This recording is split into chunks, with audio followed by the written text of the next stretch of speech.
Hey guys, wanting to review this thing here. Cosa Nostra, Three Mafia Tales, Damiano Damiani. Let's get into it. So, three films here. The first box set from Radiance, and really it's bittersweet purchase because this is probably going to be one of my last like Radiance releases for the year.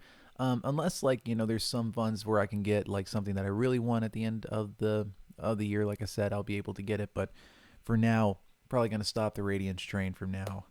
Now, this has been reviewed by a lot of YouTube reviewers, and again, I apologize. It's been definitely a crazy month, so I know I keep on making that excuse. But with that being said, I just wanted to go into it and just what are my thoughts on it. And basically, like, I just didn't want to do like an edited version of this because two of the films in here I didn't really find too interesting, but there's one that's really great. So this is just a little primer here, but we'll get started. So Day of the Owl is the first one of these movies here. Day of the Owl starts off, and first off, all of these are crime films that involve the Cosa Nostra. Basically, like the main theme of it is pretty pessimistic. Uh, well, the main theme of it is basically that uh, Italy is all connected with the Cosa Nostra. There's really no way of getting around it. We just have to live with it because if we don't, there's going to be terrible things that happen. Right? It takes like a whole country to get rid of it, not just regular civilians, which is affected. Yada yada. Um, the Iron Prefect, I think, is a really good companion piece to this. Like, if you feel frustration with these three films and you watch the Iron Prefect after it, you're going to feel a lot better, I guess. But with that being said, well, that's the third film. The Day of the Owl starts off, and all these star Franco Nero as well. Um, Claudia Cardinale is in this one, as well as Lee J. Cobb, who is most well known for like On the Waterfront and 12 Angry Men. But for Day of the Owl, it starts off pretty good, I would say, and ends on a very like pessimistic, bleak tone. Really, all these films do. And see, Damiano Damiani was a specialist in this, basically in this crime genre, and this is a trilogy that he had made during the late '60s, early '70s, mid '70s, really.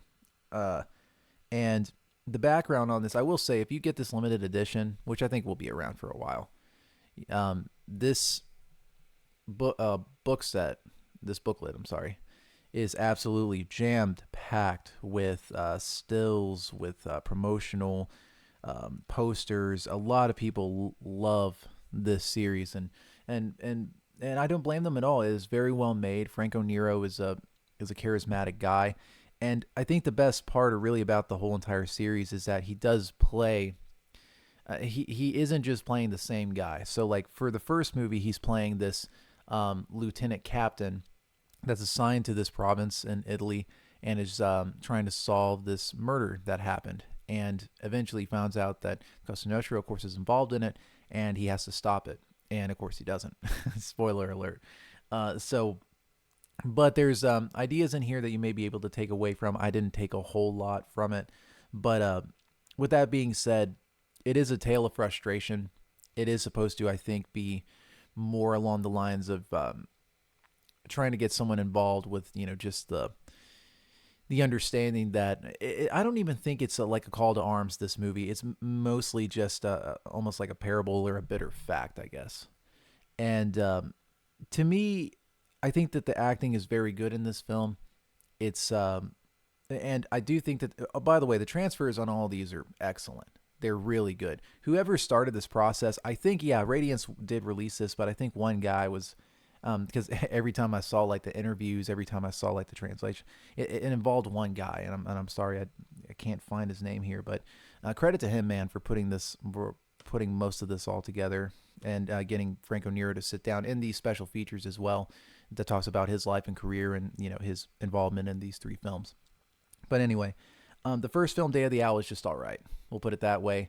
It's if you really like old '60s kind of like crime, whodunit type of stuff, I think the Day of the Owl is up your alley. But it is more like a procedural type of film. It's not very action based, so it's okay. I will say that. And now the next film, The Case is Closed, Forget It. This is the reason why you need to get this box set. This film is excellent. Like it's so good. Everything about it is from Franco Nero's like cowardly performance to Ricardo Cucciola, I believe that's how you pronounce his name. His performance as well as this disjustified ex-worker that's trying to. Anyway, I'll explain the plot.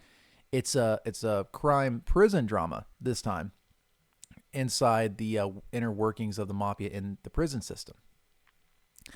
And Franco Nero gets caught up in this scheme, and he eventually becomes a naive sort of tool for the mob. And in this sense, like the case is closed, forget it, is just a very gritty, non-apologetic, uncompromising, stark. It's a great film. Like I think this is like the best film that Radiance has put out with, and it's I just think it's great. Like everything about I love Nero's performance in this, and I love the ending, the ambiguous morals of it all. That what do you do in this situation whenever you're in prison and you're being used, right? We'd like to use that stance. Well, I would do this. I would just tell him, yeah, right, yeah, yeah. Try to do that, and you'll end up with a shank in you, right? And for me, the case is closed. Forget it. Is that film to get this box set? This is the one, because this one is great. It's awesome. Now, I don't know. So all of these also, I think, have English subs in it as well, which I prefer. Like the well, I'm sorry, dubbed. My bad. They have English dubs to all these. I would prefer the subs because the English dubs are very pretty poor. Like I have to put it that way, just not the best. Unless you want to hear Lee J. Cobb in the first film, which cool, but like I wouldn't recommend it honestly. But anyway, go get this box set if you're really interested. Like prison, if you like Shawshank. Well, Shawshank is like a lot more transcendental, right? This is more stark, pessimistic type of prison drama, and this is really good. So the next one, which a lot of people love and is their favorite in the series, is How to Kill a Judge. Very meta aspect. This is based on a true story, kinda, even though that Damiani states it isn't. I think in the film, what it's about is it's about a judge who, well, the real story was, I believe Damiani was making a film about this, and I think the judge got killed by the Cosa Nostra, and he just thought, well, what? So like basically, this is a movie within a real life situation within a real life situation, right? Now the meta aspects of the film, that's awesome. That's cool if you like that stuff. I mean, unless you do it like very well, like Close Up or any of those films, right? Close Up, I think it's like the gold standard. But whenever it comes to How to Kill a Judge, this is a very slow plotting film, very slow. I would say like by 30 to 45 minutes, I was just completely, I was just falling asleep.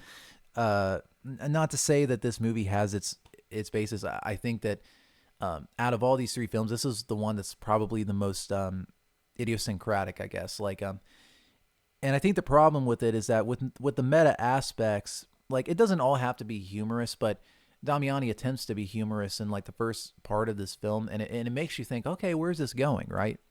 But it eventually just turns back into like the same two movies, albeit not as good.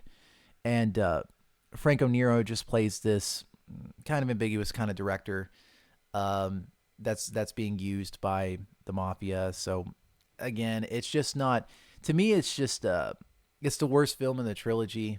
I think like it just didn't do anything for me. Now again, like these transfers are great. This was done with a lot of love and care. If you are going to purchase this or anything like that, this is the movie to get. This is the movie that I wish they had like a standalone type of thing to it, but for sure, go ahead and get this box set for that movie. So again, I wanted to also bring you guys up to speed on like what's been happening here. So the edited films or whatever, like the edited shorts that I've been doing, like 5-6 minute durations, I think that they're okay so far. I don't think that there's a there's really a way to like, I'm basically going to just try to change it. That's why these past 3 weeks have just been trying to rethink the channel and everything, because these videos are kind of boring. Not this one that I'm doing, hopefully, but like the previous ones. Um, Criticism to me in like America has kind of fallen off, and I'm definitely not one of those ones that's definitely helping. But I do think that like working on the writing and all that is definitely going to um, be a huge, like I definitely have to work on it. And for me, it's getting these spontaneous videos out there, and just having my thoughts basically like put onto the canvas. To me, is just, I go back and forth on this if you can't tell. So for me, moving forward, it will probably be this, but it will be edited in as well, the actual film with me talking and all that stuff. So until I can find out something better, because like this is so far a lot more therapeutic, besides like just being behind and just talking about the movie itself. So anyway, Costa Nostra, Franco Nero, Three Mafia Tales. Definitely go ahead and get it. It is definitely worth checking out. So thank you guys for watching. I look at all the comments. I look all the likes. Thank you guys so much for um, keeping this channel alive, basically, talking to me and such, because I really do appreciate the comments that you guys lay down, and appreciate it again. And thank you guys so much for watching. Appreciate it.